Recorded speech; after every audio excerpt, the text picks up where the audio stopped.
The bizarro combination of Mario, Rabbids, and a tactics game in Mario plus Rabbids Kingdom Battle somehow came together into something astonishingly delightful, which left Ubisoft with a daunting task in Sparks of Hope, sparking a big enough Bob-ombshell to properly catch us all off guard again. But after about 4 hours, with Mario plus Rabbids Sparks of Hope, I'm feeling confident Ubisoft has given Mario plus Rabbids the dynamite needed to surprise its audience once more.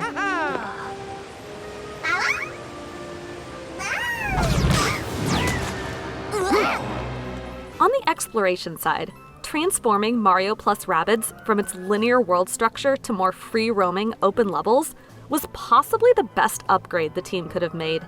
Ubisoft has put in a lot of work to make each zone feel wonderfully open-ended, with a lot of extra space devoted to telling stories with NPCs and environments that the first game never could have. And it's all stuffed with side quests, coins, treasures, and dopey little Rabbid vignettes that make each area highly distracting. But even more important than the exploration, I was surprised by how utterly blown open Mario plus Rabbids has become, thanks to the shifts in how movement and combat work. Free movement alone opens up a feast of tactical possibilities, and offers time and space to understand the battlefield possibilities on a given turn. But that's combined with other significant changes.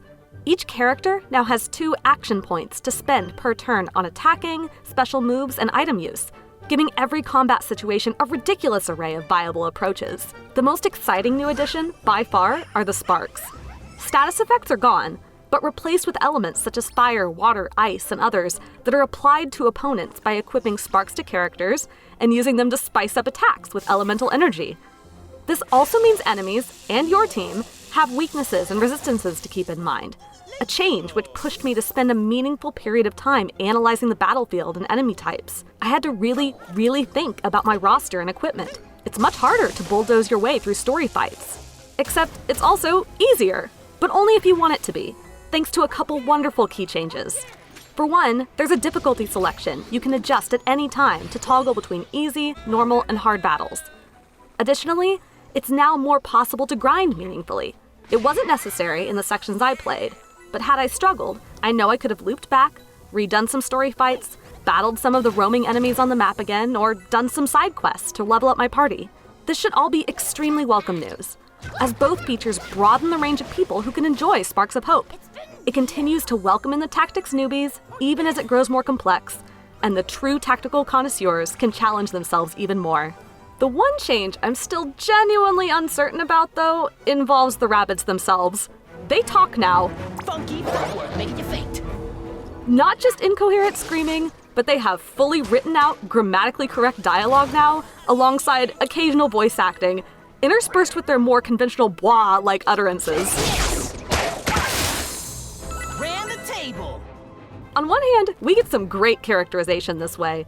I'm not sure we'd quite feel the same depth of utter ennui from Rabbid Rosalina, or clear edgelordery from, well, Edge, without them actually talking. I was gonna read. But on the other hand, it's kinda weird, you know? It feels inherently un-Rabbid of them to speak. I genuinely have no idea how this will land by the time Sparks of Hope is done. But I still love the Rabbids, talking or not. Ubisoft accomplished one heck of a feat in making these dorky pests so charming, with both its goofy lineup of Rabbid NPCs and its roster of humorous Mario wannabes.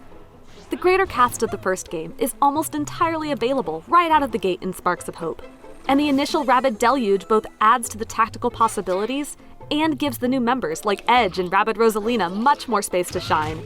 And no one can take the spotlight away from Kingdom Battle favorites, like the phone-obsessed Rabbid Peach, who's become a proper deuteragonist next to Mario himself. A typical side effect of getting to preview more than a few hours of something is that when that thing finally comes out, I find myself sprinting through the content I've already seen to get to the juicy new nuggets beyond. But I don't feel that way about Sparks of Hope. What I played was wildly fun, and so full of possibility I'm eager to try it again, but using different characters and strategies. I can't wait to see what chaos the Rabbids and I can cause next time. For more on Mario plus Rabbids Sparks of Hope, check out the official gameplay trailer, as well as the original reveal trailer. And for all of your other Nintendo needs, stick with us here at IGN.